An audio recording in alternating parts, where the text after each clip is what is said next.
Perlu juga saya luruskan sebelum saya baca ayatnya. Dulu waktu saya masih SD, saya masih ingat tuh teman-teman saya di kelas pernah bilang, waktu masih di Makassar dulu, sempat ada yang bilang, kalau baca surah jin itu, nanti jinnya hadir, gitu kan. Saya masih ingat tuh, gitu kan. Setelah saya pelajari di Madinah ini dari mana ini, di Karang-Karang, gitu kan. Tidak ada urusannya, tidak ada hubungannya dengan, berarti kalau dianggap di Indonesia itu ada pemahaman gitu, dengan baca surah jin bisa panggil jin. Siapa yang bilang? Kebetulan namanya surah jin, karena menceritakan tentang jin-jin yang mendengarkan dakwah Nabi SAW. Tidak ada hubungannya. Jin biar tidak baca ini tetap ada di sebelah anda, gitu kan? Dia hidup berkisar kita sama, seperti udara yang anda hirup, seperti buah yang anda makan, mereka juga ada hidup tapi berbeda, kan gitu. Makanannya beda, alamnya berbeda, postur tubuhnya berbeda, beda memang alam lain, memang berbeda, nggak boleh diikut-ikutin. Kata Nabi, kata Allah SWT, a'udzu minasyaitonir rajim, "Qul uhiya ilayya annahu istama'a nafarun minal jinni faqalu inna sami'na qur'anan 'ajaba yahdi ila ar-rusydi fa'amanna bihi wa lan nusyrika bi rabbina ahada wa annahu ta'ala jaddu rabbina mattakhadha sahibatan wala walada wa annahu kana yaqulu safihuna 'ala Allahi syatata wa anna dhananna an lan taqula al-insu wal jinnu 'ala Allahi kadhiba wa annahu kana rijalun minal insi ya'udhuna bi rijalin minal jinni fazaduhum rahaqa wa annahum dhannu kama dhanantum an lan yab'atha Allahu ahada wa anna lamasna as-samaa'a fawajadnaha muli'at harasan shadidan wa shuhuba wa anna kunna naq'udu minha maqa'ida lis-sam' فمن يستمع الآن يجد له شهابا رصدا وأنا لا ندري أشر أريد بمن في الأرض أم أراد بهم ربهم رشدا وأن منا الصالحون ومنا دون ذلك كنا طرائق كددا وأنا ظننا أن لن نعجز الله في الأرض ولن نعجزه هربا وأنا لما سمعنا الهدى آمنا به ومن يؤمن بربه فلا يخاف بخسا ولا رهقا وأنا منا المسلمون ومنا القاسطون فمن أسلم فأولئك تحروا رشدا وأما القاسطون فكانوا لجهنم حطبا وأن لو استقاموا على الطريقة لأسقيناهم ماء غدقا لنفتنهم فيه ومن يعرض عن ذكر ربه يسلكه عذابا صعدا وأن المساجد لله فلا تدعوا مع الله أحدا. Ayat pertama, katakanlah wahai Muhammad, telah diwahyukan kepadaku bahwasanya sekelompok jin telah mendengarkan Al-Quran. Lalu mereka berkata, sesungguhnya kami telah mendengarkan Al-Quran yang menakjubkan. Jin kagum sama Al-Quran. Anda nggak perlu jimat-jimat. Jin aja kagum sama Quran, kok Anda kagum dengan jimat? Aneh sekali, gitu kan? Ayat kedua, yang memberi petunjuk pada jalan yang benar. Al-Quran ini luar biasa power, gitu kan? Memberi petunjuk, bisa menyentuh hati orang menangis, bisa menyentuh hati orang jadi takut, bisa menyentuh hati orang jadi senang. Luar biasa Al-Quran itu. Cuman tinggal mau nggak dijadikan sebagai petunjuk. Lalu kami beriman kepadanya. Perhatikan di sini kata ulama tafsir, spontan. Jin punya hitungan waktu yang berbeda dan mereka khusus untuk mencari hidayah yang berimannya lebih cerdas daripada manusia. Ada banyak istidlalnya berhubungan dengan masalah ini, ada banyak bukti-buktinya.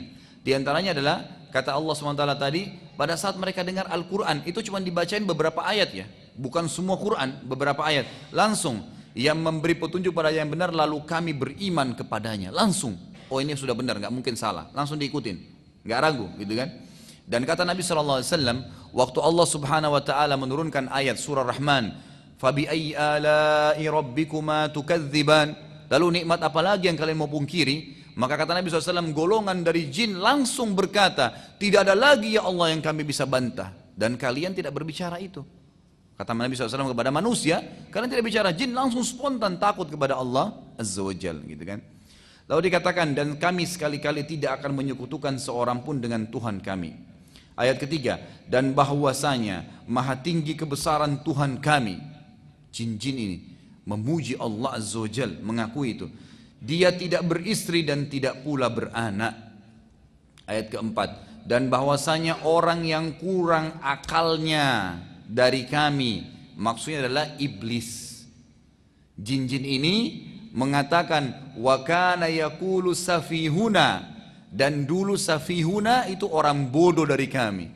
Yaqulu 'alallahi syatata, dia mengatakan tentang Allah perkataan yang melampaui batas, bahwasanya Allah punya istri dan punya anak. Jadi dari ayat ini dibongkar, kata ulama tafsir, keyakinan orang Nasrani sekarang itu murni dari iblis. Bahwasanya ya Allah punya istri dan punya anak.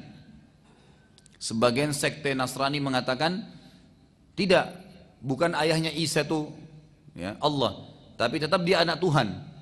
Bagaimana cara memahami ini? Kan tidak mungkin, tidak ketemu, tidak connect gitu. Maka ini kata di sini dibongkar oleh para jin, dulu yang nyebarin berita itu adalah iblis, dan itu orang bodoh dari kami. Jin yang berkata tentang iblis. Anehnya masih ada orang mau ikuti iblis, jin aja tolak dia gitu kan. Makanya nanti ada juga hadis yang menjelaskan tentang masalah hari kiamat, tanda-tanda hari kiamat itu Dajjal keluar, gitu kan?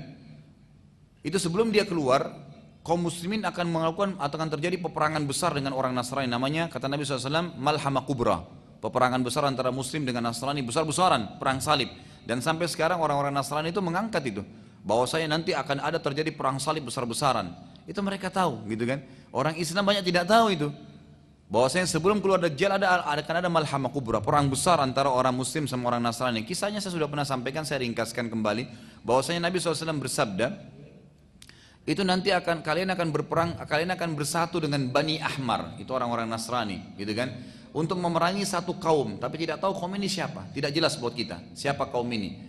Lalu kalian akan memenangkan peperangan, gitu kan. Ada sebagian ulama hadis mengatakan kemungkinan adalah orang-orang komunis, mungkin ateis, pokoknya orang-orang yang kacau balau pemahamannya. Lalu bersatulah dunia untuk memerangi, muslimin juga. Waktu semua pasukan sudah pulang ke negaranya masing-masing, termasuk ke Syam. Di Syam ini yang sekarang ada Syria, Damaskus ya, ibu kotanya. Dan juga ada negara-negara lain, ada Lebanon, ada Yordania, dan ada Palestina. 4 negara namanya Syam. Waktu pasukan muslimin kembali sana ada dengan pasukan Nasrani dari Syam, maka mereka mengibarkan, orang-orang Nasrani mengibarkan bendera salib sambil mengatakan kami yang memenangkan peperangan. Maka satu orang muslim mengatakan kami juga termasuk punya andil. Lalu ributlah, cekcok di antara mereka, mengatakan tidak, lalu kata Nabi SAW, lalu muslim itu pun dibunuh oleh kelompok Nasrani tadi. Dan Allah mengikram, menghormati orang muslim itu dengan memberikan syahadah atau mati syahid. Kemudian hari kedua berkumpullah sekelompok pasukan Islam yang juga bertekad untuk memerangi atau berlawan pasukan Nasrani tadi, lalu Allah ikram mereka, dihormati lagi dengan mati syahid. Hari ketiga juga begitu, sampai hari keempat baru bersatulah seluruh umat Islam dari seluruh dunia, dan kalian akan berkumpul di Syam, lalu terjadilah peperangan besar-besaran tadi. Itu nanti kaum Nasrani akan dipimpin dengan 80 bendera. Sebagian ulama hadis mengatakan bisa 80 negara bersatu, perang besar-besaran seluruh dunia. Dan kalian akan memenangkan peperangan sampai kalian tiba di Rum. Rum ini, ya kata ulama hadis, bukan mustahil sekarang Vatikan atau tempat-tempat markasnya Nasrani. Sampai ke sana, begitu sampai ke sana, gitu kan? Kata Nabi SAW, ini hadis sudah dibongkar sama kita sebenarnya, gitu kan? Kata Nabi SAW, nanti iblis sudah ketakutan karena sudah sampai ke markas Nasrani. Keyakinan yang dia sebarkan Isa anak Tuhan akan hancur. Itu kan keyakinan dia. Dan dia sangat senang sekarang karena ada miliaran orang yang mengikuti keyakinan dia. Kan orang Nasrani sekarang hampir 2 miliar jumlahnya, gitu kan? Itu semua mengikuti pemahamannya dia yang salah, bisa masuk neraka gara-gara itu. Dia sudah terancam, maka lalu iblis menjelma menjadi manusia dan berkata kepada kaum muslimin, pulanglah ke rumah kalian karena Dajjal sudah keluar. Pada saat itu seluruh umat Islam sudah faham. Dajjal kalau keluar, Nabi SAW mengatakan, kalau Dajjal keluar di satu lokasi, carilah tempat lain. Carilah tempat lain. Larilah, selamatkan. Dan jangan seseorang dari kalian berkata, iman saya kuat, saya akan lawan. Gak bisa. Maka bisa saja dia jadi pengikutnya, kata Nabi SAW. Gitu kan? Jadi kita disuruh menghindar. Tapi kalau kalian bertemu dengan Dajjal di satu tempat, maka kokohlah dengan iman kalian. Gitu kan? Banyak tuturan Nabi SAW, orang mukmin akan melihat di kepalanya dahinya tertulis kafara, kufur. Lalu Dajjal adalah Tuhan kalian tidak buta, dan Dajjal buta mata kanannya. Jadi karena Dajjal mengaku sebagai Tuhan, gitu kan? Lalu kalau kalian bertemu dengan Dajjal, di tangan kanannya ada api, di tangan kirinya ada air. Kalau kalian sedang ditangkap oleh dia untuk dihukum, maka pilihlah yang di tangan kanannya api, karena itu adalah angin yang dingin. Pejamkan mata kalian, baca bismillah, kemudian biarkan dimasukkan ke dalam apinya Dajjal. Itu adalah air yang dingin. Dajjal memiliki ya gunung-gunung makanan yang banyak dia bawa, gitu kan? Yang banyak dia bawa, dan setiap wilayah yang dia lewatin kalau tidak beriman dia Tuhan akan jadi miskin. Kebunannya akan gugur, akan rusak, peternakannya akan mati, akan rusak, dan yang beriman pada dia akan subur semua. Fitnah, gitu kan? Fitnah akan terjadi. Tapi jadi inti bahasan kita adalah pada saat iblis menjelma menjadi manusia mengingatkan dari pasukan muslimin bahwasanya Dajjal sudah keluar di rumah-rumah kalian, gitu kan? Karena dia tidak mau pemahaman ini ya terbatalkan sampai situ. Maka pada saat pasukan muslimin pulang ke rumah masing-masing, ternyata Dajjal belum keluar. Dan pada saat itulah kata Nabi SAW, Dajjal malah keluar. Dajjal malah keluar. Baik, ayat kelima, dan sesungguhnya kami mengira, ya, kata jin-jin ini, bahwa manusia dan jin sekali-kali tidak akan mengatakan kepada Allah perkataan yang dusta. Kata ulama tafsir yang dimaksud adalah, jadi jin-jin ini mereka masih polos, mereka nggak tahu. Jadi pada saat iblis mengatakan Allah itu punya anak, punya istri, gitu kan? Seperti perkataan yang tersebar di Nasrani, banyak jin-jin tahu, oh iya mungkin ya, mungkin karena iblis lebih tahu, mereka jadi ikut. Maka yang terjadi jin-jin ini mengatakan, dan sungguhnya kami mengira, kami nggak sangka kalau iblis berani bohong dengan Allah, bahwa manusia dan jin sekali-kali tidak akan mengatakan perkataan dusta kepada Allah. Ternyata masih ada yang bohong dusta pada Allah, gitu. Ayat ke-6, dan bahwasanya ada beberapa orang laki-laki di antara manusia yang meminta perlindungan kepada beberapa laki-laki dari jin, maka jin-jin itu menambah bagi mereka dosa dan kesalahan. Sebagian sebab turunnya ayat ke-6 dan ayat ke-7 ini, ternyata Bapak Ibu sekalian, orang-orang Arab dulu, tradisinya mereka, tradisi orang-orang kafir Quraisy itu mereka kalau lagi dalam perjalanan, kemudian nginap di sebuah tempat, kalau dulu kan lembah ya, di padang pasir lembah, itu tidak ada angin, tidak ada apa nih, tiba-tiba saja pimpinan mereka setiap kali singgah di satu tempat keluarin makanannya setengah, lalu dia pergi ke tengah-tengah lembah, dia bilang, wahai penjaga lembah, gitu kan, ini setengah bekal kami, ambillah, jangan ganggu kami. Apa yang terjadi? Maka kata Allah SWT, fazaduhum rahaqa, jin-jin yang ada di situ tambah sombong. Nah ini kesempatan nih, makin disesatin, makin dibuat takut-takut. Makanya saya bilang itu hari, jangan pernah takut kecuali kepada Allah Subhanahu wa ta'ala.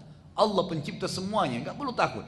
Manusia sebesar apapun raksasa depan anda, sekuat apapun dia, kalau dia zalim, dia salah, anda sama Allah, walaupun anda kecil, anda akan dimenangkan oleh Allah Azza wa Jalla. Allah punya cara itu. Makanya Allah SWT buktikan pada saat Daud ya, itu sedang berperang melawan Jalut, mati Jalut besar, berapa kali lipat lebih besar daripada badannya Daud alaihissalam, tapi mati di tangannya Daud alaihissalam. Itu kan Allah SWT buktikan itu. Lalu dikatakan di sini, maka jin-jin itu menambahkan bagi mereka dosa dan kesalahan. Ayat ketujuhnya, dan sesungguhnya mereka jin menyangka sebagaimana persangkaan kalian wahai orang-orang kafir Mekah, bahwasanya Allah tidak akan mengutus lagi seorang rasul. Ayat ke-8, dan sesungguhnya kami mencoba mengetahui rahasia langit. Ini yang saya katakan tadi, susun-susun tuh, mau dengar gitu kan. Maka kami mendapatinya penuh dengan penjagaan yang kuat dan panah-panah api. Ke-9, dan sesungguhnya dahulu kami dapat menduduki beberapa tempat di langit untuk mendengarkan berita-beritanya. Tetapi sekarang barang sampai mencoba mendengarkannya, tentu akan menjumpai panah api yang mengintai dan membakarnya. Ayat ke-10, dan sesungguhnya kami tidak mengetahui dengan adanya penjagaan itu, apakah keburukan yang dikehendaki oleh Allah di bumi, atau memang Allah menginginkan bagi mereka kebaikan. Jadi sudah nggak ada lagi informasi, sudah nggak bisa tahu, tinggal sesuai dengan takdirnya Allah. Sampai sebagian ulama mengatakan termasuk malaikat-malaikat ada yang di langit itu nggak tahu lusa terjadi apa. Allah instruksikan per hari, mereka tidak tahu sama sekali. Apalagi ada manusia yang mengaku tahu gaib, itu luar biasa. Dan ulama sudah sepakat mengatakan semua orang yang kerjasama sama jin itu bisa satu benar, 1000 salah. Kadang-kadang begitu, seperti orang main judi kan, satu kali dapat, biarpun 1000 kali dia kalah, tetap dia ingat yang satu itu. Syaitan hiasi, yang dia dapat untung 10 juta, dia lupa yang dia keluarin 1 miliar gitu kan. Syaitan hiasi itu, kebodohan gitu kan. Sekali dia sholat tahajud pernah, lalu dia pegang terus, dia lupa 1 tahun sudah nggak sholat tahajud, bangga dengan itu. Ya kadang-kadang godaan syaitan begitu ya. Saya kadang-kadang temuin di pengajian, saya sampaikan, jangan sampai kalau mau iman kita bertambah itu nyari orang yang lebih buruk. Misal contoh, kenapa anda nggak sholat? Saya masih mending Ustaz, karena saya masih sholat asar. Ada teman saya nggak sholat sama sekali. Patokannya orang yang lebih buruk. Jadi akhirnya dia merasa dirinya lebih baik. Itu setan hias itu. Mestinya kan, oh iya saya belum sholat, saya masih baru asar. Mestinya saya seperti teman saya yang 5 waktu sholat. Ya mestinya gitu. Setan buat kita bangga dengan amal kita itu. Orang pergi haji, oh saya juga sudah pernah haji. Salah, ya Allah saya juga pengen haji seperti mereka lagi. Itu yang benar.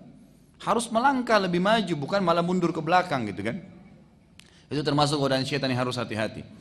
Lalu poin atau ayat ke-11, dan sesungguhnya di antara kami ada orang-orang yang saleh. Ini adalah jin-jin muslim tadi, jin mukmin yang tidak akan kerja sama manusia.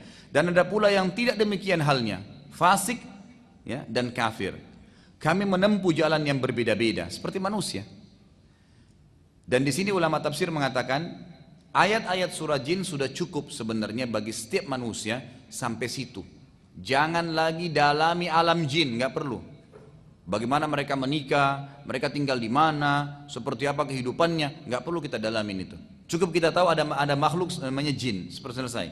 Ada makhluk namanya manusia, namanya malaikat, udah selesai. Kalau ada informasi sampai kepada kita, kita imanin. Kalau tidak ada jangan dikorek-korek, nggak perlu. Karena Anda sendiri butuh program saat harian yang sangat padat. Ya kan gitu. Saya pernah bahasakan, masih ingat kan? Kalau bangun subuh ada bangun, kita harus baca doa. Bangun tidur. Kemudian sholat fajr, sunatul fajr, 2 rakaat sebelum subuh. Sholat subuh lagi. Ini antara azan dan iqamah ya. Kemudian sholat subuhnya. Habis sholat subuh tidak ada ba'diyah tapi ada zikir pagi. Istirahat sebentar, duha. Sebentar lagi istirahat, duhur, qabliyah duhur, duhurnya ba'diyah duhur. Istirahat sebentar, asar, qabliyah asar, asar dengan zikir sore, tidak ada ba'diyah asar. Sebentar istirahat, maghrib, qabliyah maghrib, maghribnya ba'diyah maghrib. Istirahat sebentar isya, qabliyah isya, isya ba'diyah isya. Sebentar istirahat, tahajud dan sholat witir. Ada waktu main-main nggak?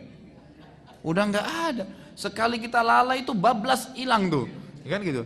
Anda kalau tadi malam nggak sholat tahajud, biar nangis darah nggak bakal kembali, kan gitu. Nggak mungkin bisa terulang itu. Makanya syaitan mau keluarin kita dari program, nggak bisa. Kita saya sendiri sudah repot gitu kan. Anda coba yang perhatikan yang sudah biasa jaga zikir pagi sore.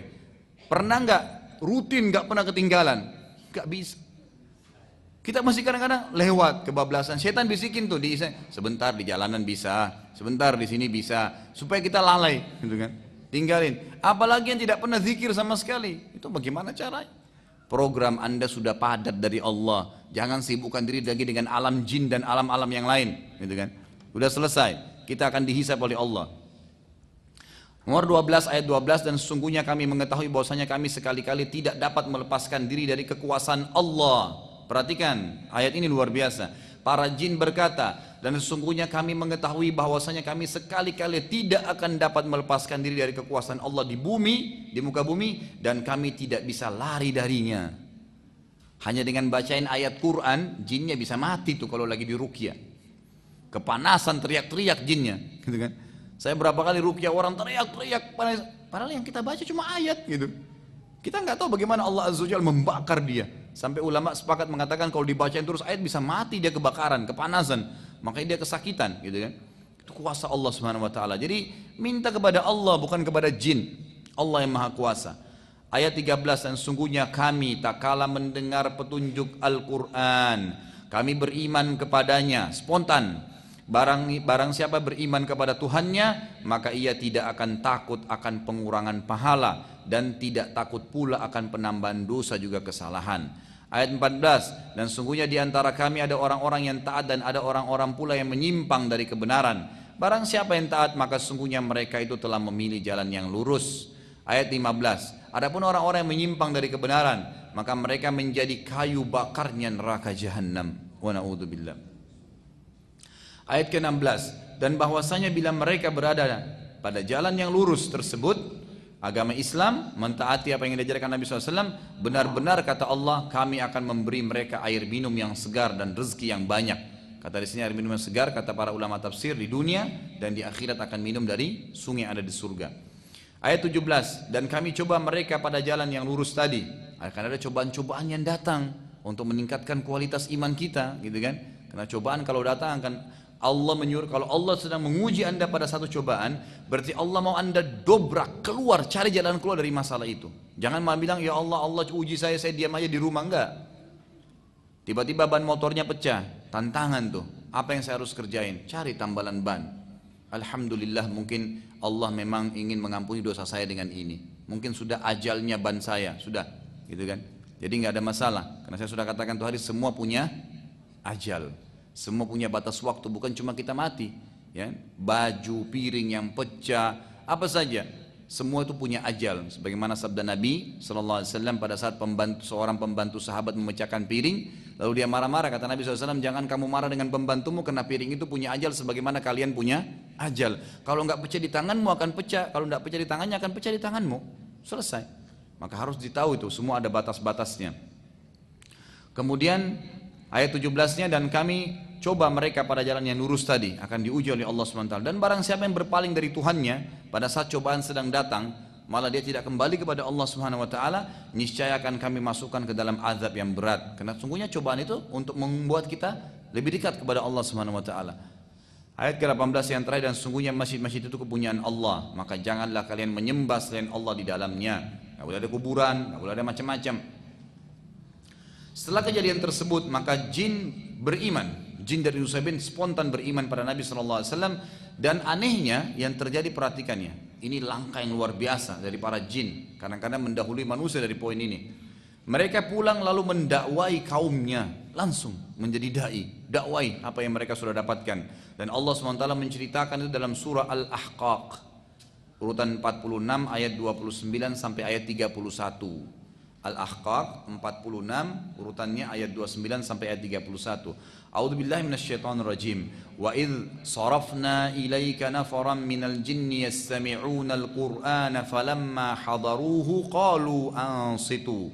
Falamma qudiya wallaw ila qaumihim munzirin. Qalu ya qaumana inna sami'na kitaban unzila min ba'di Musa musaddiqan lima baina yadayhi yahdi ilal haqq. Yahdi ilal haqqi wa ila tariqin mustaqim. Ya qaumana ajibu da'i Allahi wa aminu bihi yaghfir lakum min dhunubikum wa yujirkum min adzabin alim. Ini salah satu ayat yang dibaca kalau sedang ruqyah. Ini salah satu ayat-ayat ruqyah yang dibaca untuk mengusir jin atau sihir, ayat ini. Kata Allah SWT dalam Al-Ahqaq, ya, ayat 29, dan ingatlah ketika kami hadapkan serombongan jin kepadamu wahai Muhammad yang mendengarkan Al-Quran. Allah lah yang membuat mereka datang. Dan tak kala mereka menghadiri pembacaan Al-Quran itu, mereka berkata, dengarlah dengan penuh perhatian. Semua disuruh dengar, mereka sepakat itu. Setelah mendengar bacaan Muhai Muhammad, mereka pun kembali ke kaumnya untuk memberikan peringatan. Langsung berdakwah, menyampaikan itu.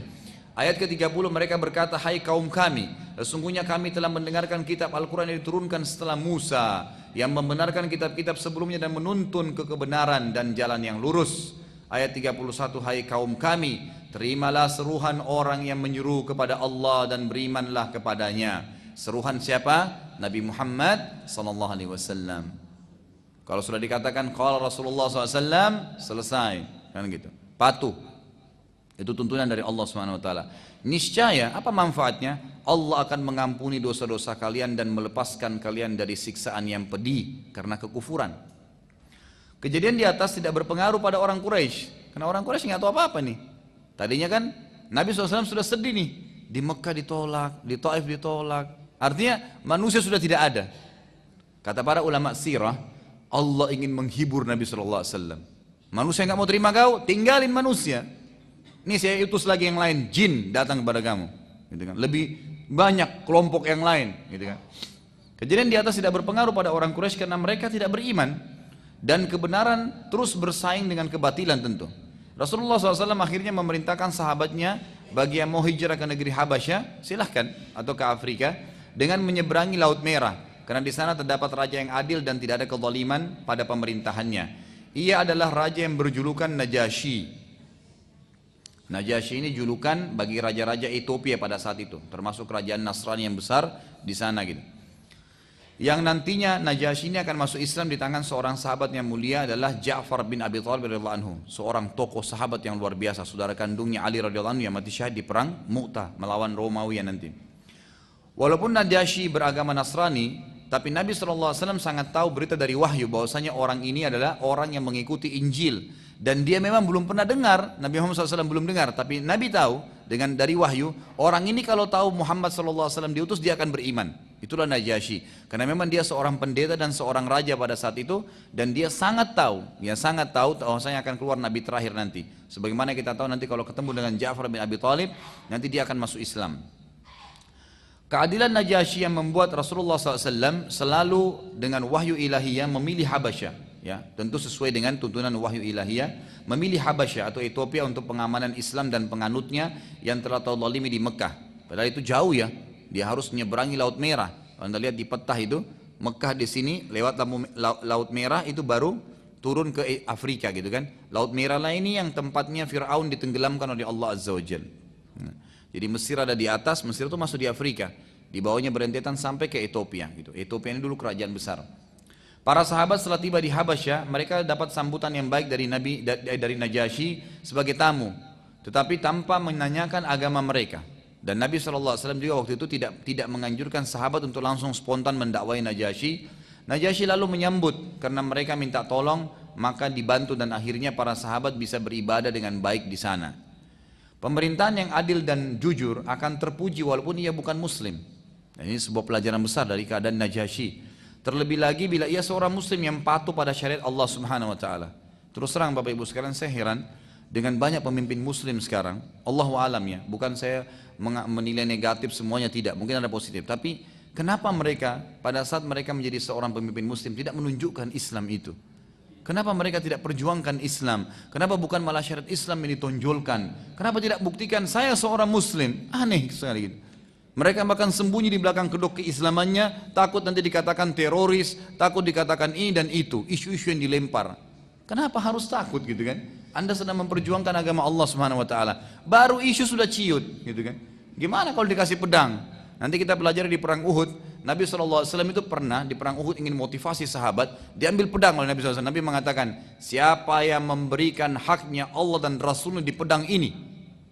Sahabat berdiri, Hamzah mengatakan, saya ya Rasulullah. Rasulullah tarik, nggak dikasih.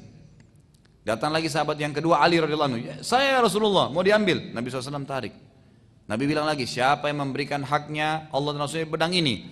Lalu satu orang lagi berdiri, ya, namanya Zubair bin Awam radhiyallahu anhu. Berdiri, saya ya Rasulullah, mau ambil. Nabi SAW tarik. Nabi tanya lagi, siapa yang memberikan haknya Allah dan Rasul di pedang ini? Berdiri Mikdad radhiyallahu anhu, mengatakan saya ya Rasulullah. Kebetulan 4 orang ini, Hamzah, Ali, ya, Zubair dengan Mikdad, ini satu orang dinilai kekuatannya sama dengan 1000 orang di medan perang. Luar biasa ini kekuatannya mereka ini. Jadi 4 orang ini ditolak oleh Nabi SAW. Sahabat semua pada bingung waktu itu. Kira-kira siapa yang Nabi mau kasih nih kalau 4 orang yang ditolak? Ini ahli perang gitu kan? Ini luar biasa, jenderal-jenderalnya pada saat itu. Lalu Nabi SAW ulangi lagi, siapa yang mau memberikan haknya Allah dan Rasulnya di pedang ini? Ada seorang sahabat namanya Syammah radhiyallahu anhu. Ini dikenal dengan Abu Dujana. Syammah bin Harith radhiyallahu anhu ini berdiri. Lalu beliau mengatakan, ya Rasulullah, apa haknya Allah dan Rasulnya? Nabi kan tadi tanya, siapa yang memberikan hak? Mau jawab dulu. Dia tanya lagi, ya Rasulullah, apa haknya Allah dan Rasulnya? Kata Nabi SAW, engkau mengambil pedang ini dan engkau hantam ke musuhmu sampai bengkok. Langsung Abu Dujana mengatakan, saya Rasulullah ambil. Diambillah sama Abu Dujana gitu kan. Nabi SAW memotivasi mereka. Di saat kita sedang berperang, ada saatnya kita tegas. Pada saat kita tidak berperang, memang tidak. Ya, jangan ditarik ini bahwasanya kalau tidak lagi berperang kita juga boleh ribut dengan tetangga, tidak kan gitu. Tapi kalau lagi berperang beda, tunjukkan ketegasan untuk membela agama Allah Subhanahu wa taala. Lalu Abu Dujana ngambil kain warna merah ditaruh di dadanya sambil pegang pedang itu, lalu dia keliling-keliling di depan pasukan. Lalu kata Nabi SAW, jalan yang seperti ini Allah murkahi kecuali di keadaan seperti ini. Maksudnya di medan perang. Kalau dalam kota muslim jalan sombong itu nggak boleh, haram. Allah SWT larang. Itu sahabat berani menyambut gitu loh pada saat diberikan seperti ini. Kita sekarang baru dengan isu sedikit teroris sudah kendor, nggak berani. Ada yang jilbabnya tiba-tiba berubah dari besar jadi kecil. Bapak-bapak pakai baju koko ganti jadi pakai kemeja sama dasi. Kenapa? Baru isu kan gitu. Kalau Anda dibunuh juga di jalan Allah itu Anda mati syahid dan orang tua pasti mati juga semua, gitu kan? Kenapa harus takut gitu? Baik. Jadi pemerintahan itu semestinya harusnya kalau ada pemerintah muslim mestinya ya mereka menunggangi itu untuk menjadi kebaikan, dan semoga Allah SWT memberikan hidayah. Dengan kesempatan kita berdoa kepada Allah untuk memberikan hidayah para pemimpin muslim, terutama pemimpin negara kita ini, agar mereka bisa menjalankan hukum Allah Subhanahu wa taala dan mereka patuh dan bangga menjadi seorang muslim. Pada saat itu, waktu banyak sahabat-sahabat yang hijrah ke Habasyah, sudah mereka disambut oleh Najasyi di sana, Quraisy menjadi khawatir waktu itu dengan hijrah ini. Karena bisa saja orang Islam tiba-tiba susun kekuatan di Habasyah dan menyerang kota Mekah pada saat itu. Oleh karena itu Quraisy mengutus 2 orang untuk menemui Najasyi agar muslimin kembali ke Mekah. Kedua utusan ini terkenal sekali, Abdullah bin Abi Rabi'ah dan Amr bin As. Nanti 2 orang ini juga masuk Islam, gitu kan? Tapi sebelum mereka masuk Islam, Amr bin As ini terkenal, jenderalnya Umar bin Khattab nanti yang menembus kota Mesir dan Afrika itu adalah Amr bin As radhiyallahu anhu, gitu kan? Tapi ini belum masuk Islam. Justru Quraisy utus kedua ini karena cerdasnya akal mereka. Tujuannya ke sana untuk menarik kembali sahabat-sahabat Nabi yang hijrah ke sana untuk kembali ke Mekah, untuk disiksa lagi gitu. Mereka punya tugas mengembalikan muslimin ke Mekah dengan alasan muslimin adalah kaum mereka dan sedang melarikan diri. Quraisy telah mempersiapkan pertemuan dengan Najasyi dengan berbagai macam hadiah, terutama pakaian yang terbuat dari kulit yang dibeli dari negeri Yaman yang sangat digemari oleh Najasyi dan juga penduduk Habasyah. Quraisy membeli pakaian kulit tersebut dari negeri Syam dan dari Yaman, karena pada saat itu di negeri Syam termasuk dan Yaman yang terbaik. Makanya kalau anda baca ayat Al-Quran di ila fi Quraisy ila fim rihlatash syita'i was-saif, gitu kan, ya, kisah tentang Quraisy pada saat mereka mengadakan perjalanan musim dingin dan musim panas, kata ulama tafsir, ke Yaman dan ke negeri Syam, karena 2 negara ini yang mereka jadikan sebagai tempat untuk transaksi bisnis.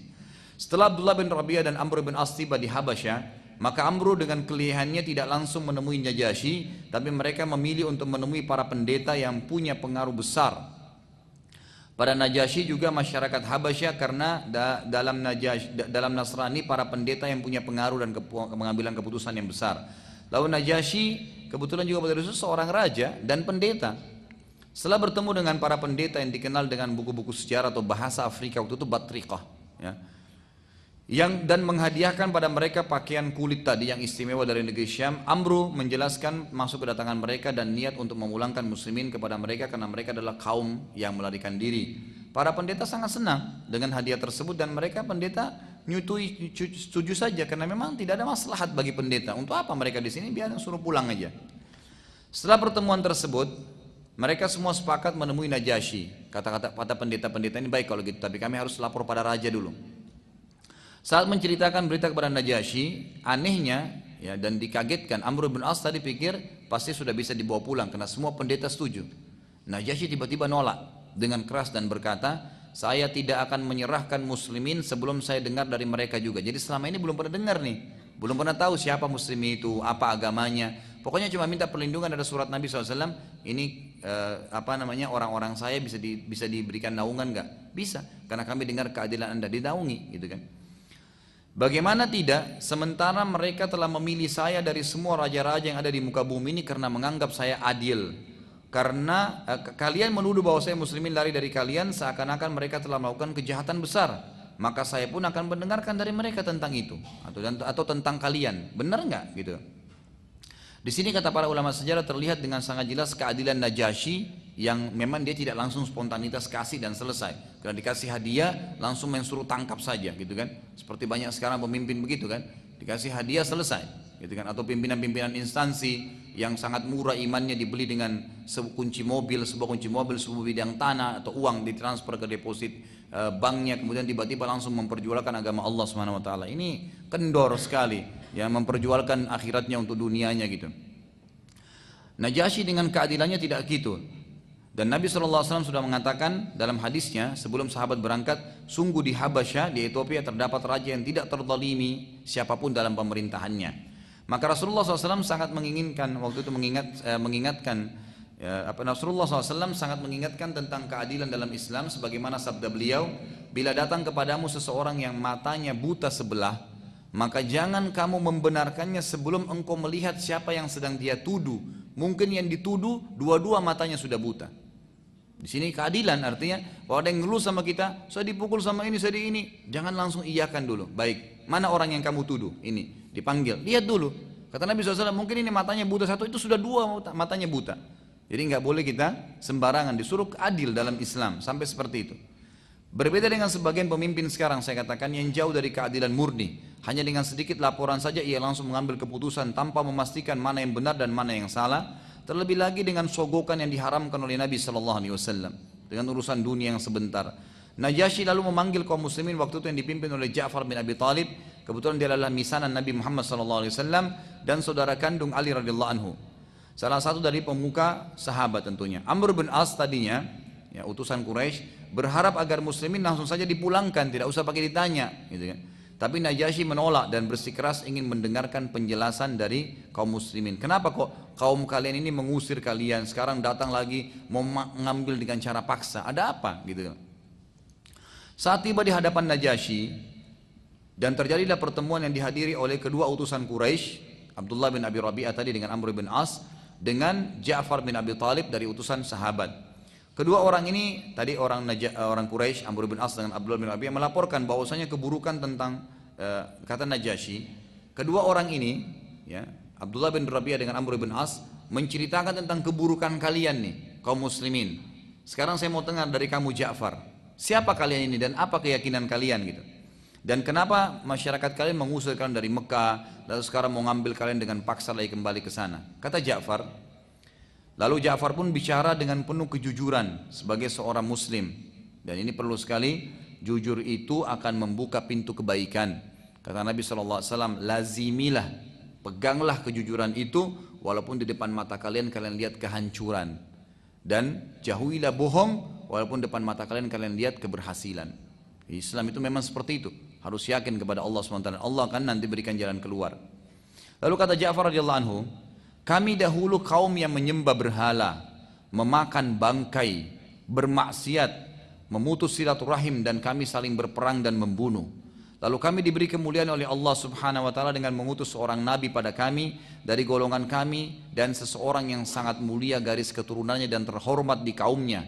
Nabi kami mendakwakan pada kami agar menjaga hubungan silaturahim, meninggalkan maksiat dan kekejian. Lalu Ja'far menjelaskan Islam, ya, secara jelas-jelasnya, panjang lebar. Islam itu begini, Islam itu begini, tapi belum menyinggung masalah Nasrani, ya.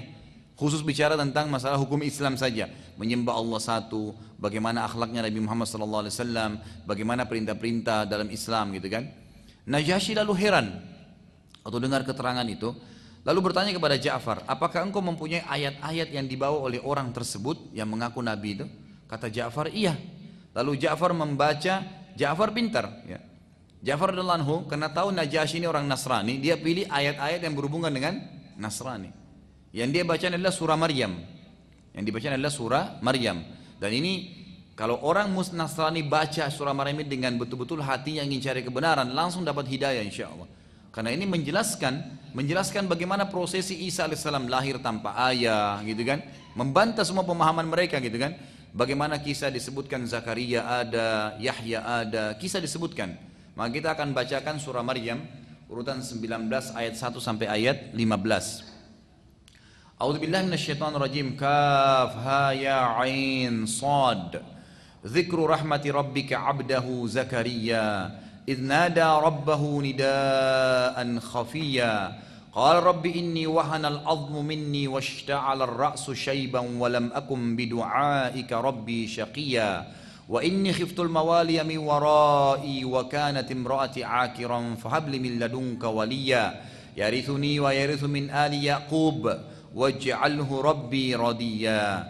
Ya Zakaria inna nubashshiruka bigulamin ismuhu Yahya lam naj'al lahu min qablu samiyya. Qala rabbi anna yakunu li gulamun wa kanat imraati aqiran wa qad balagtu minal kibari 'itiyya. Qala kadzalika qala rabbuka huwa 'alayya hayyinun wa qad khalaqtuka min qablu wa lam taku syai'a. Qala rabbi ij'al li ayah.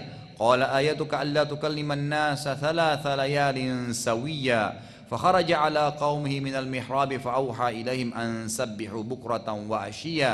يا يحيى خذ الكتاب بقوة وآتيناه الحكم صبيا وحنانا من لدنا وزكاة وكان تقيا وبرا بوالده ولم يكن جبارا عصيا وسلام عليه يوم ولد ويوم يموت ويوم يبعث حيا. Ini 15 ayat. Ini baru saya yang baca, ya. Bagaimana kalau Ja'far radhiyallahu anhu yang baca gitu? Baik, yang pertamanya Kaf ha ya ain sad. Ini huruf-huruf pertama dalam Al-Quran yang hanya Allah yang tahu maknanya atau nama surah itu. Cuma dua pendapat. Dan tidak boleh kata ulama ya kita menafsirkan yang lain-lain. Seperti banyak teman-teman kita yang dari tarekat itu banyak menerjemahkan macam-macam, gitu kan. Ini tidak dibenarkan. Kaf itu maksudnya ini, ya maksudnya ini. Ini tidak sesuai dengan tafsir yang sebenarnya. Karena para nabi dan Nabi SAW dan para sahabat tidak pernah menjabarkan itu. Beriman sesuai dengan dia turunnya. Yang kedua, yang dibacakan ini adalah benar-benar penjelasan tentang rahmat Allah, Tuhan kalian kepada hambanya Zakaria. Perhatikan di sini, di surah Maryam cerita tentang Zakaria dan orang Nasrani tahu betul siapa itu Zakaria. Zakaria adalah pamannya Maryam. Maryam adalah ibunya Isa. Jadi ini satu keluarga nih yang lagi diceritain nih, ya, satu keluarga. Lalu dikatakan ayat ketiga, yaitu tatkala Zakaria berdoa kepada Tuhannya dengan suara yang lembut. Kenapa suara lembut? Saya pernah jelasin, ingat gak? Dulu saya pernah jelasin untuk masalah doa. Jadi Nabi Zakaria ini menikah dengan istrinya, itu umurnya dia 30 tahun, istrinya 20 tahun. Ternyata istrinya Zakaria ini alaihissalam mandul.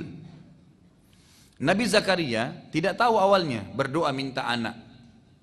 10 tahun berdoa, belum dikasih. 20 tahun berdoa, belum dikasih. 30 tahun berdoa, belum dikasih. Apakah Nabi Zakaria berhenti berdoa seperti Anda? 40 tahun berdoa, belum dikasih. 50 tahun, belum dikasih. 60 tahun, belum dikasih. 70 tahun berdoa, baru Allah kasih.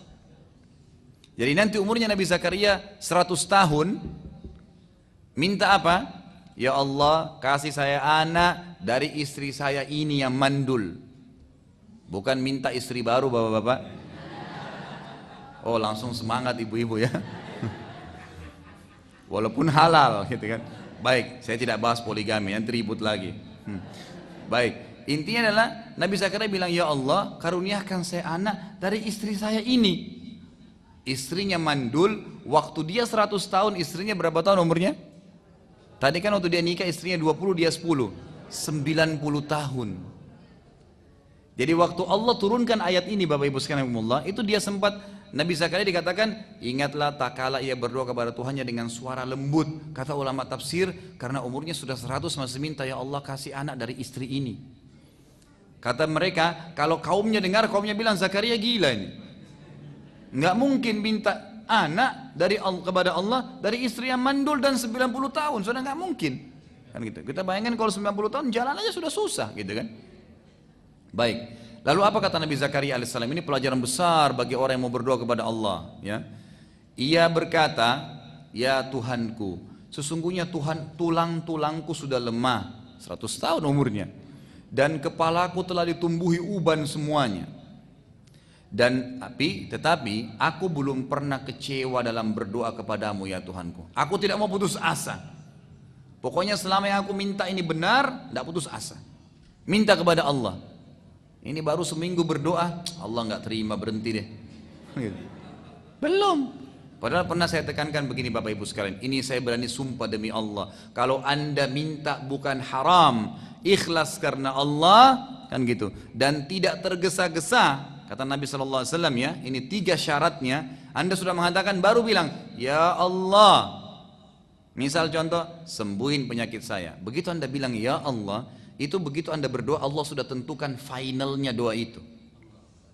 Cuma tinggal 3 hari kah, 4 hari kah, seminggu kah, tapi ada finalnya, pasti, nggak mungkin tidak. Karena Allah mengatakan, ud'uni astajib lakum. Kata-kata ulama mengatakan astajib lakum, Allah sudah tentukan kapan Anda akan dikasih. Cuman tinggal komitmen nggak jalan. Nabi Zakaria 70 tahun minta anak dari istri yang mandul, berat bagi manusia tuh. Ternyata harus 70 tahun dilalui baru Allah kasih, gitu kan? Jadi kalau Anda la qadarullah kena penyakit kanker, punya ini, begitu berdoa, memang Allah sudah catat tuh. Oh ini mungkin kadar doanya 15 tahun. Sama aja, Anda bilang, oh kok lama 15 tahun? Kalau Anda berobat juga minum obat dokter, dokter bilang minum obat seumur hidup, mana lebih parah? Kan gitu. Ya memang Allah sudah tentuin sebenarnya, penentuan sudah ada. Nah kalau Anda sabar, tetap komitmen berdoa, tetap khusyuk, tetap minta, nanti akan ada finalnya, gitu kan? Paling jauh Anda mati. Kan kalau mati tidak ada lagi penyakitnya kan? Sudah aman, sudah di akhirat gitu kan. Dan kalau kita lalui masa cobaan ini ada pahalanya, nggak ada yang sia-sia loh. Anda kalau ajukan proposal ke gubernur atau wali kota, itu lagi antri, nunggu, nggak dapat apa-apa. Dapat duit nggak? Enggak. Tapi kalau Anda lagi ngantri terima doa, itu dapat pahala tuh. Sementara ngantri itu dapat pahala. Ngantri aja. Apalagi kalau sudah sampai. Anda sabar berdoa kan ada titik finalnya. Kan gitu. Biasanya kita nggak sabar. Mungkin tinggal sehari lagi berdoa Allah terima, tapi kita berhenti. Dapat pahala tapi nggak dapat target. Perhatikan ya. Jadi ini penting. Setiap Anda sudah ngangkat proposal doa kepada Allah, selama bukan minta yang haram, tidak ada makanan dan minuman dan pakaian yang haram di tubuh kita, kan gitu. Kemudian tidak tergesa-gesa dalam mengucapin jawabannya, maka insya Allah akan diterima oleh Allah Subhanahu Wa Taala. Sebagaimana sabda Nabi Sallallahu Alaihi Wasallam, ada orang yang rambutnya berantakan, bajunya kotor, hidupnya susah sekali, tidak pakai sendal, lalu angkat tangan ke langit mengatakan, ya Allah, bagaimana Allah bisa kasih makanannya haram, minumannya haram, pakaiannya haram, tidak bisa ditolak oleh Allah Subhanahu Wa Taala. Kemudian yang masalah tergesa-gesa, kata Nabi SAW, yustajabu li ahadikum ma lam ya'jal. Allah pasti terima doa salah seorang dari kalian selama dia tidak tergesa-gesa. Para sahabat penasaran, ya Rasulullah, wa kaifa ya'jal? Bagaimana ciri-ciri orang yang tergesa-gesa? Kata Nabi SAW, yaqulu da'autu wa lam yustajabu li fatarakat doa. Dia mengatakan, saya sudah berdoa lalu tidak ada jawabannya, lalu dia tinggalkan doa. Tidak sabar. Proses dalam Islam itu ada pahalanya. Maka saya sering bahasakan begini, nikmatilah proses hidup Anda. Lagi sholat tahajud nikmatin, lagi berdoa nikmatin, lagi makan nikmatin. Jangan menghayal yang lain. Kalau lagi makan nasi sama ikan, hayalannya ayam, tidak enak ikannya. Iya kan? Kalau lagi sholat di sejadah yang biasa, jangan bayangkan sejadah yang besar, yang bagus. Biasa saja, nikmatin yang ada. Nikmatin prosesnya maka akan aman insya Allah. Gitu kan? Perhatikan apa kata Allah Subhanahu Wa Taala di sini. Dia berdoa dengan begitu dan dia katakan, saya tidak pernah putus asa ya Allah. Terus berdoa. Ada targetnya. Poin ayat kelima, dan sesungguhnya aku khawatir tidak ada penerus peninggalku nanti, sedangkan istriku adalah seorang yang mandul. Maka anugerahkan aku dari sisi engkau seorang putra. Di sini kata ulama tafsir, dia minta anak dari istri yang ini karena dia sebutin istri yang mandulnya, kan gitu. Lalu ayat yang keenam, yang akan apa gunanya anak itu? Untuk apa minta lagi sudah tua? Yang akan mewarisi aku, maksudnya ilmu-ilmu yang telah engkau berikan ya Allah wahyu ini, dan mewarisi sebagian keluarga Yakub, apa yang telah diajarkan oleh Nabi Yakub alaihissalam, dan jadikanlah ia wahai Tuhanku seorang yang diridhoi. Anak itu nanti soleh ya Allah. Anda perlu tahu dulu, sebelum kita lanjutkan ayat, sebelum atau ada ayat lain ya, yang menceritakan di surah Al-Imran bagaimana waktu Zakaria alaihissalam masuk ke kamarnya Maryam, ponakannya. Waktu masuk ke ruangannya Maryam, di kamarnya Maryam itu ada buah-buahan, ada makanan, ada macam-macam. Lalu Zakaria tanya, "Anna laki hadza?" Dari mana kau dapat ini wahai Maryam? Kata Maryam, "Huwa min indillah, innallaha yarzuqu man yasha' bighairi hisab." Ini dari Allah nih, Allah kasih saya. Karena saya ibadah, Allah turunin dari langit. Dikasih sama Allah SWT Maryam alaihissalam karena ibadahnya luar biasa kepada Allah gitu kan. Maka waktu lihat kesolehannya Maryam sampai Allah turunin makanan dari langit, Zakaria berkata, Allah mengatakan, "Hunalika da'a Zakaria rabbah." Pada saat itu Zakaria mulai berdoa dengan Tuhannya. Qala rabbi habli min ladunka dzurriyyatan thayyibah. Ya, innaka sami'ud du'a. Wahai Tuhanku, berikanlah saya keturunan ya sebagaimana saudara saya punya keturunan Maryam. Ini saya juga ingin punya keturunan yang baik-baik gitu kan. Yang baik-baik ya Allah, dan jadikanlah dia orang yang soleh tentunya. Ini permintaannya Nabi Zakaria. Jadi ada alasan juga, selain dia minta ada penerus, dia juga melihat kesolehannya si Maryam tadi. Baik, selanjutnya ayat ke-7. Setelah 70 tahun berdoa, baru datang dengan sabar menunggu. Hai Zakaria, datang Jibril alaihissalam mengatakan, sesungguhnya kami memberitakan kabar gembira kepadamu akan mendapatkan seorang anak. Ini penting sebelum saya lanjutin ya. Kalau Anda minta satu sama Allah, Allah nggak kasih satu, tapi Allah akan kasih 1 plus 1 plus 1 sampai 10. Nggak pernah tuh kita minta, ya Allah sembuhin, selesai Allah cuma sembuhin, tidak. Allah akan kasih banyak sekali, nanti akan kita dengar. Nabi Zakaria alaihissalam hanya minta anak, laki-laki ke perempuan sama saja, yang penting soleh, gitu kan? Lalu di sini dikatakan, sungguh kami sampaikan berita gembira kepadamu hai Zakaria, akan datangnya seorang anak laki-laki dipilihkan oleh Allah dan bernama Yahya. Allah kasih nama dari langit, kan gitu. Yang sebelumnya kami belum pernah menciptakan orang yang serupa dengan dia. Belum ada orang secara fisik seperti dia dan belum pernah ada orang bernama Yahya, baru dia, nama dari langit, gitu kan. Yang kedelapan, Zakaria berkata, perhatikan Nabi Zakaria sebagai manusia kan, 70 tahun berdoa tapi tidak jenuh. Dia mengatakan, ya Tuhanku, bagaimana akan ada anak bagiku padahal istriku seorang yang mandul dan aku sendiri sudah sangat tua umurku 100 tahun. Dia sendiri kaget. Lalu Tuhan berkata atau berfirman, Allah SWT berfirman melalui Jibril AS, demikianlah Tuhanmu telah menyeru wahai Zakaria, hal itu sangat mudah bagiku. Gampang kalau cuma orang tua mau dikasih hamil sama Allah, gampang. Perempuan semua bisa hamil tanpa suami, bisa kalau Allah mau. Allah bisa hancurin kita semua, Allah ciptakan makhluk lain bisa. Apalagi kalau cuma sekedar membuat istrimu hamil, hai Zakaria, dalam kondisi mandul, itu kecil gitu. Dan sesungguhnya aku telah menciptakan kamu sebelum itu, padahal kamu dari sesuatu yang tidak ada. Kamu sendiri Zakaria dari sperma ayahmu, dari sel telur ibu menjadi manusia. Dan itu tidak ada, gitu kan? Sama, bisa juga. Ayat 10, Zakaria berkata, ya Tuhanku, karena senangnya dia mengatakan, berikan aku tanda-tanda. Maksudnya begitu istriku hamil, nggak usah ada ngidam-ngidamnya, gitu kan? Jadi begitu dia hamil hari pertama, saya udah tahu, berarti dia lagi hamil. Jadi tidak usah tunggu tanda-tanda perutnya besar atau dia ngidam, gitu kan? Tuhan Allah SWT berfirman, tanda bagimu ialah tiba-tiba kamu tidak bisa bercakap-cakap dengan manusia selama 3 hari. Tiba-tiba hilang suaramu, nggak bisa ngomong. Kalau lagi dari Nabi Zakaria ngomong, tiba-tiba hilang suaranya, berarti mulai hari itu sudah hamil, gitu kan? Padahal kamu dalam keadaan sehat. Ayat ke-11, maka ia pun keluar dari mihrabnya, menuju kepada kaumnya, lalu memberi isyarat kepada mereka, hendaklah kamu bertasbih kepada Allah di malam dan siang hari. Kata ulama tafsir, karena beliau suaranya hilang pada saat itu, maka beliau menyampaikan kepada kaumnya, ya, akan hilang suara saya, gitu kan? Dan kalau hilang, maka sibukkan diri dengan ibadah kepada Allah, gitu. Kemudian ayat 12, hai Yahya, sudah selesai lahir, gitu kan? Lalu Allah SWT mengatakan kepada Yahya, ambillah Alkitab atau Taurat itu dengan sungguh-sungguh, dan kami berikan kepadanya hikmah selagi dia masih kanak-kanak, dan rasa belas kasihan, ayat 13-nya, tadi ayat 12 ya, yang mendalam dari sisi kami dan kesucian dari dosa, dan ia adalah seorang yang bertakwa. Ayat 14, dan seorang yang berbakti kepada kedua orang tuanya, dan bukanlah ia seorang yang sombong lagi durhaka. Ayat ke-15, kesejahteraan atas dirinya pada hari ia dilahirkan dan pada hari ia meninggal dan pada hari ia dibangkitkan nantinya. Baik, Bapak Ibu sekalian, kita tidak sedang bahas tafsir, karena kalau bahas tafsir ini panjang saya bahas ini. Jadi kita kembali ke sirah, gitu kan? Lanjutnya nanti Anda bisa baca di tafsirnya tentang bagaimana kisah Nabi Zakaria alaihissalam. Dan itu ada bahasan sendiri. Anda boleh cari, bisa beli DVD saya, ada judulnya Dahsyatnya Doa. Itu saya sudah bahas panjang lebar tentang ayat ini dan dikuatkan dengan ayat-ayat lain lagi. Ya, bagaimana Allah Subhanahu wa taala ya memberikan pelajaran kepada kita dari Zakaria alaihissalam yang tidak pernah bosan dalam berdoa, dan akhirnya Allah berikan target yang dia inginkan. Begitu pula dengan kisah nabi-nabi lain.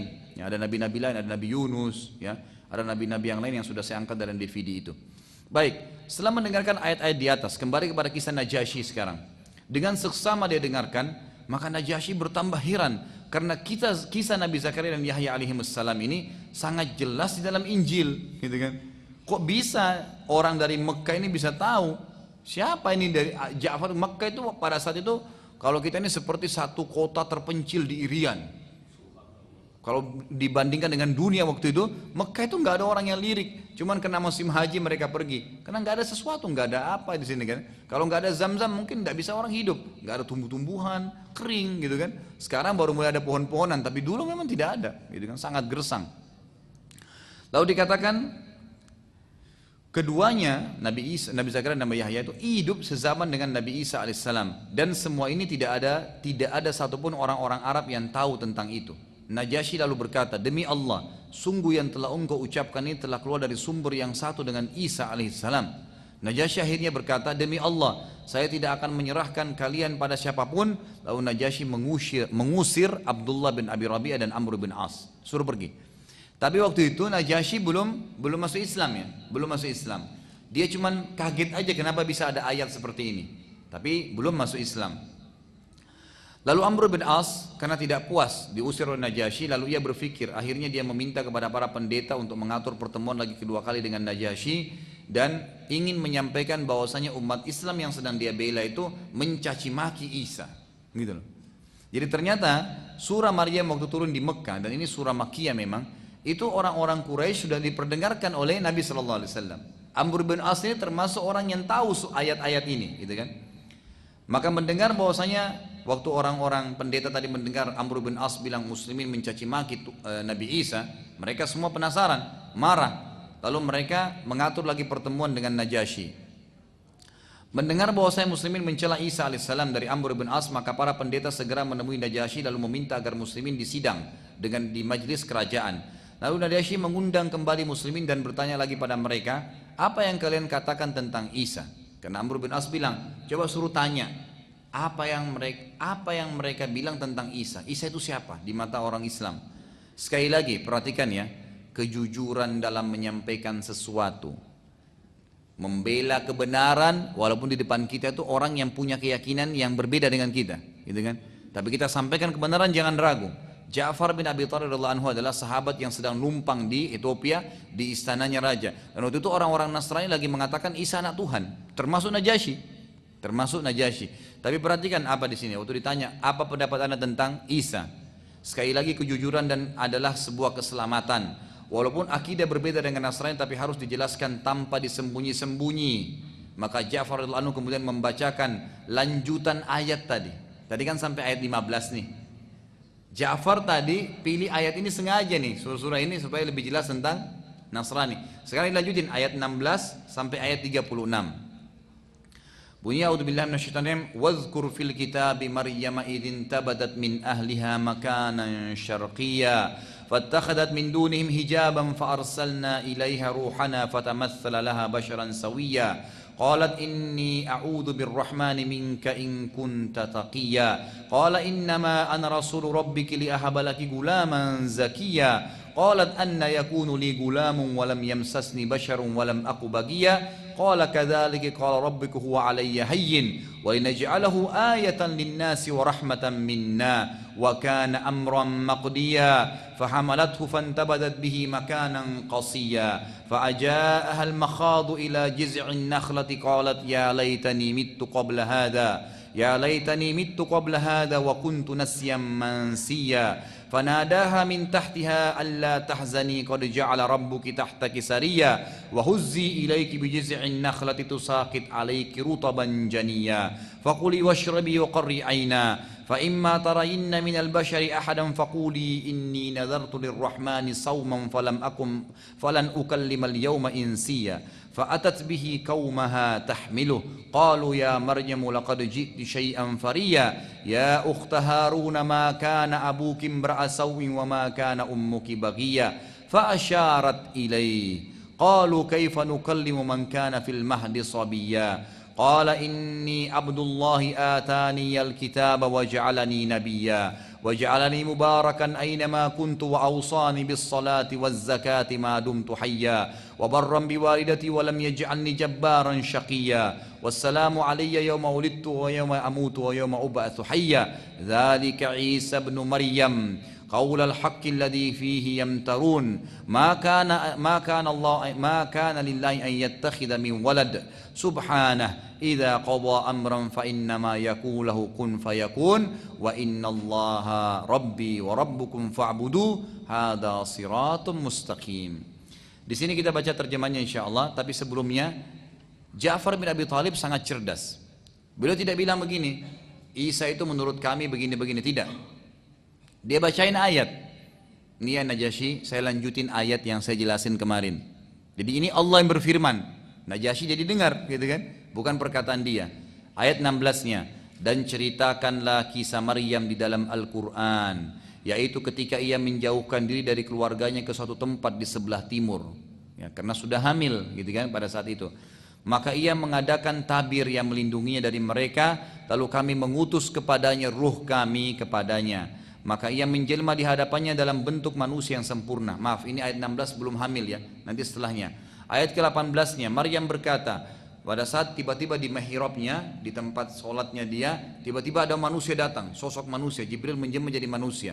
Lalu Maryam berkata, ini bukti kesuciannya ya, begitu ada di ruangannya langsung dia katakan, sesungguhnya aku berlindung darimu kepada Tuhan yang maha pemurah, jika kamu benar-benar orang yang bertakwa, kalau kau takut sama Allah, kau tidak akan ganggu saya. Jibril berkata, ayat 19, sesungguhnya aku adalah utusan Tuhanmu untuk memberimu seorang anak laki-laki yang suci. Ayat 20, Maryam berkata, bagaimana akan ada bagiku seorang anak laki-laki sedang tidak pernah ada seorang manusia pun menyentuhku dan aku bukan seorang pezina. Perhatikan di sini. Jadi Allah berfirman nih menceritakan kisah Maryam, gitu kan? Dia bertemu dengan Jibril sampai nanti hamil, sampai melahirkan. Jadi di sini ini orang Nasrani tidak tahu poin ini nih. Ini keyakinan yang benar. Lalu ayat 21, Jibril berkata, demikianlah Tuhanmu telah berfirman, wahai Maryam, hal itu adalah mudah bagiku, dan agar dapat kami menjadikannya, si Isa nanti yang lahir itu, suatu tanda bagi manusia dan sebagai rahmat dari kami, dan hal itu adalah suatu perkara yang sudah diputuskan. Ayat 22, maka Maryam mengandungnya, lalu ia menyisihkan diri dengan kandungannya itu ke tempat yang jauh. Ayat 23, maka rasa sakit akan melahirkan anak memaksa ia bersandar pada pangkal pohon kurma. Dia berkata, aduhai alangkah baiknya aku mati sebelum ini dan aku menjadi barang yang tidak berarti karena sulitnya menghadapi melahirkan tadi dan tidak ada yang bantu nih, gitu kan?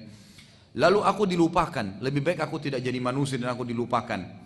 Lalu ayat 24, maka Jibril menyuruh kepadanya dari tempat yang rendah. Kata ulama tafsir, di dekatnya dia, Jibril turun lagi lalu berkata, janganlah kamu sedih wahai Maryam, sesungguhnya Tuhanmu telah menjadikan anak sungai di bawahmu. Kata ulama tafsir maksudnya adalah ada air, jadi mata air keluar dekatnya Maryam alaihissalam yang suci, yang bersih, yang belum bisa minum. Jadi nggak perlu berdiri, gitu kan? Ayat 25, dan goyangkanlah pangkal pohon kurma itu ke arahmu, niscaya pohon itu akan menggugurkan buah kurma yang masak kepadamu. Sentuh aja batang pohonnya, jatuh semua kurmanya. Dan ini ulama sebagian mengatakan dari medis muslim ya, bahwasanya kurma sangat baik terutama bagi ibu yang hamil dan mempercepat untuk melahirkan, gitu kan? Ini karena di sini Maryam alaihissalam disuruh memakan kurma oleh Allah Subhanahu wa taala pada saat dia mau melahirkan sendirian, tidak dibantu oleh orang, gitu kan? Lalu dikatakan ayat 26, maka makanlah, minumlah dan senangkanlah hati kamu. Jika kamu melihat seorang manusia maka katakan, sesungguhnya aku telah bernazar berpuasa untuk Tuhan yang Maha Pemurah. Maksudnya aku tidak mau jawab sekarang.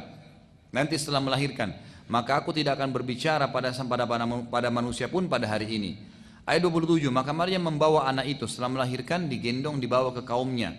Dengan menggendongnya, kaumnya lalu berkata, hai Maryam, sesungguhnya kamu telah melakukan sesuatu yang amat mungkar. Bagaimana bisa kau punya anak belum menikah? Gitu kan?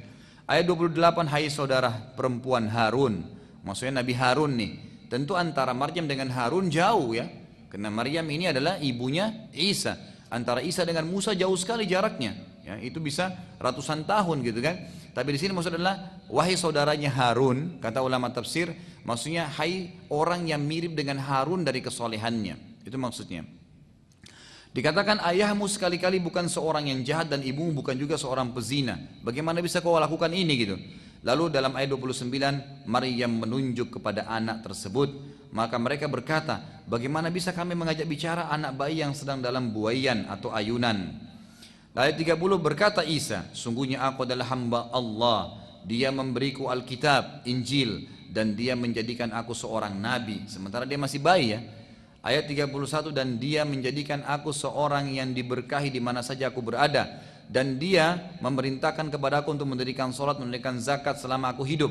Ayat 32, dan berbakti kepada ibuku. Dan dia tidak menjadikan aku sebagai orang yang sombong lagi celaka. Ini perhatikan ya, Najasyi ini dengar terus nih ayat nih.